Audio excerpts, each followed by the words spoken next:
తమ్ముడు నమస్తే. నమస్తే అన్న. ఆంధ్రప్రదేశ్ లో లోకేష్ ని డిప్యూటీ సీఎం చేయాలని చెప్పి ఒక కొత్త వార్త అయితే బయటకు వచ్చింది. అవును. అసలు దీని మీద నీ అభిప్రాయం ఏంది? ఏంటంటే ఇక్కడ ముందుగా తెలుసుకోవాల్సిందల్లా ఒకటే, దయచేసి ఏపీలో ఉన్న ప్రభుత్వం అంటే ఏపీలో ఉన్న రాజకీయ నాయకులు అందరూ చేయాల్సిన ఒకటే, ఫస్ట్ ప్రజలకి మంచి చేయండి. అంతేగాని పదవులు ఏంది చెప్పండి. అతన్ని డిప్యూటీ సీఎం చేయాలా, అతన్ని హోమ్ మినిస్టర్, అతన్ని సీఎం చేయాలా, ఎంత కరెక్ట్ కాదు ఇది. ఇప్పుడు పవన్ కళ్యాణ్ గారు ఆయన అధికారంలోకి వచ్చినా గానీ రాక ముందు గానీ అతను చెప్పిందల్లా ఒకటే, అంటే రాకపోయినా వచ్చినా ఆయన ఎప్పుడు ఒకటే చెప్తాడు, ప్రజలకి మేలు చేయాలా అంటాడు. అంటే అధికారంలో ఉన్నా లేకపోయినా. కాబట్టి ఏంటంటే వాళ్ళు అందరూ తెలుసుకోవాల్సిందల్లా ఒకటే, వాళ్ళకే కాస్త ఎక్కువ ఇస్తున్నట్టు ఇది అవుతుంది అనమాట. అంటే అర్థం అవుతుంది ఇక్కడ క్లారిటీగా. అంటే నారా లోకేష్ ని డిప్యూటీ సీఎం చేసి తర్వాత సీఎం చేసి నారా లోకేష్ ని పెద్ద స్థాయిలో పెట్టాలని అనుకున్నారు తప్ప, ఇక్కడ మిగతా వాళ్ళు అసలు ఆ పార్టీ గెలవడం కారణం ఏంది, ప్రజలందరూ ఏం చేశారు, పవన్ కళ్యాణ్ గారి మీద అభిమానంతో ఆయన సీట్లు కూడా ప్లస్ అయినాయి. ఇప్పుడు పవన్ కళ్యాణ్ గారు పార్టీ పెట్టడం కూడా ప్లస్ అయింది అంతా. అంతేగాని పవన్ కళ్యాణ్ గారు కానీ లేకపోతే అసలు పార్టీ కష్టమేం కాదు. అది ఏంటంటే అది కూటమి అయిపోయా, మరి ఆ కూటమిలో ఎవరో మొత్తం పవన్ కళ్యాణ్ గారే మొత్తం దగ్గర ఉంది మరి. కాబట్టి పవన్ కళ్యాణ్ గారు అసలు అందరూ ఒకటే అన్నారు, పవన్ కళ్యాణ్ గారు డిప్యూటీ సీఎం కాదు సీఎం చేయాలని. అలా అయితే ఏం చేయాలి, నారా లోకేష్ గారిని డిప్యూటీ సీఎం చేసి పవన్ కళ్యాణ్ గారిని సీఎం చేయాలంక. అంతే కదండి. ఎంతసేపు నారా లోకేష్ డిప్యూటీ సీఎం చేస్తా ఉంటే మంచి చేయాలా, ఫస్ట్ ప్రభుత్వం మంచి చేయాలా. మంచి చేసిన తర్వాత ఏం చేయాలంటే తర్వాత పదవుల గురించి ఆలోచన చేయాలి. ఎంతసేపు పదవులు అంటారు తప్ప ఇంకా వాళ్ళకి పదవులు కావాలి తప్ప ప్రజల గురించి ఆలోచన లేదు వాళ్ళకి.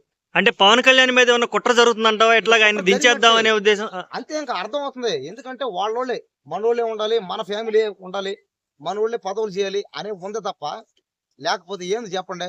లేకపోతే మరి చంద్రబాబు నాయుడు గారేమో ముఖ్యమంత్రి, ఆయన కొడుకు ఆయన ఫస్ట్ టైం ఎమ్మెల్యేనా అంతే. పవన్ కళ్యాణ్ గారు కూడా ఫస్ట్ టైమే. కానీ ఏంది, ఆయన సొంత పార్టీ అది, ఆయన సొంత పార్టీ, దాని మద్దతు ఇస్తే అప్పుడు ఆ పార్టీ గెలిచింది, అదైనా కూడా కేంద్రంలో అయినా కూడా. కాబట్టి ఇదంతా ఏంటంటే కుట్ర చేయడానికి పన్నాహలి. కాబట్టి ఇక్కడ మనం తెలుసుకోవాల్సిన ఒకటే, పదవులు కాదు, ఫస్ట్ ప్రజలకి మేలు చేయండి, మంచి చేయండి, ప్రజల గురించి ఆలోచన చేయండి. అంతేగాని మీరు ఎంతసేపు పదవుల కోసం ఆ పదవి ఉండే ఈ పదవి ఉండే అని పదవుల కోసమే చూసుకుంటా ప్రజల బాగోగులు ఏమి చూడకుండా ఉంటే ఇప్పటికీ ఏపీ మీద చాలా రకాలుగా దారుణాలు అన్నమాట. అంటే అసలు ప్రభుత్వం ఏం పట్టించుకోవడం లేదని, అసలు ప్రజల గురించి ఆలోచన చేయట్లేదని. ఎందుకంటే ఏపీలో ఇప్పుడు దాకా ఇస్తానన్న పథకాలు ఏమి లేవు, తక్కువ. ఉచిత బస్సులు కూడా ఈ మధ్య స్టార్ట్ అయ్యాయంట. బస్సులు అదే పెట్టలా, చూడండి, బస్సులు పెట్టలా, సిలిండర్లు ఇవ్వాలా, రైతులకు ఇస్తానన్న రుణమాఫీ చేయలే, ఏమి ఇవ్వాల. వాళ్ళు ఏమి ఇవ్వకుండా ఇప్పుడు పదవుల కోసం ఈ మాదిరిగా డిప్యూటీ సీఎం చేయండి, ఆయన్ని సీఎం ఉంటాడు. పవన్ కళ్యాణ్ గారు జస్ట్ ఎమ్మెల్యే అయినా అంతే, అది కరెక్ట్ కాదు అది.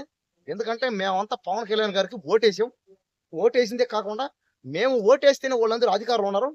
ఇంకోసారి గానా ఇలాగాని చేస్తే మాత్రం ఇంకా అందరం రియాక్ట్ అవుతాం అనమాట. అంటే పవన్ కళ్యాణ్ ఫ్యాన్స్ అందరూ. నేను పవన్ కళ్యాణ్ గారికి ఫ్యాన్సే కాదు, నేను అందరి ఫ్యాన్నే. కష్టపడి ఎవరు పని చేసినా వాళ్ళని ఫ్యాన్నే. కాబట్టి ఇక్కడ ఏంటంటే వాళ్ళు కష్టపడి పని చేయాలి, కానీ పదవుల కోసం మాత్రం ఆశ పడకూడదు అనమాట.